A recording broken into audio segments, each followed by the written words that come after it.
सबक मरकजी वजीर व कांग्रेस की सीनियर कायद रेणुका चौधरी ने इल्ज़ाम लगाया कि बीआरएस हुकूमत ने खवातीन की तरक्की और फलाह के लिए कोई काम नहीं किया। उन्होंने कहा कि आइंदा इंतखाबात में अवाम बीआरएस पार्टी को मुस्तरद कर देगी। के लिए आपने किया क्या क्या किया? ना आपके सियासत में महिला नजर आई सिवाय एक आपकी बेटी, बस उनकी सहूलत के लिए आपने सब कुछ किया, मगर बाकी महिलाओं के लिए आपने क्या किया? कहाँ गया अभया हसम? कहाँ गया बंगारू तली स्कीम? कहाँ गया जो जो लेन देन आप बात कर रहे थे? कुछ भी नहीं।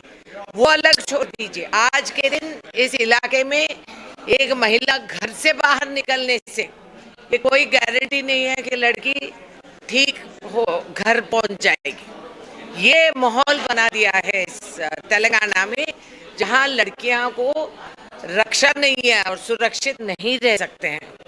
ये सबसे बड़ी हमारी समस्या है। और रोज के खाने पीने का चीज का दाम आप बढ़ा दिए भाई साहब।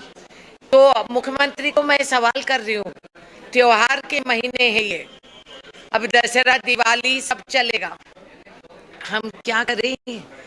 गैस, चीनी, दूध, ब्रेड, हर चीज का दाम बढ़ा दिए, दाल चावल, तो हम कहाँ से लाए? हमारी तो आमदनी बढ़ी नहीं।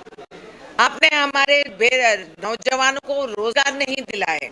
चार चार घरों में झाड़ू पोछा लगा के बर्तन धो के हम पैसे कमा के बच्चों को पढ़ाए। काय को पढ़ाए? क्या बोले आप? ये PG to KG to PG क्या क्या के बड़े बड़े 12 बोले। तो अब क्या हुआ? वो हमारा जेब कटते जा रही, हमारा जान कटते जा रही। बच्चों को पढ़ा के हम नौकरियां के लिए राह देखे तो बच्चों को नौकरियां नहीं मिले। कुछ भी नहीं दिए, आप रेट बढ़ा दिए, हर चीज का आप निकाल दिए, कोई सहूलत नहीं औरत को इस इलाके में। तो अभी आके आपको वोटा पूछ रहे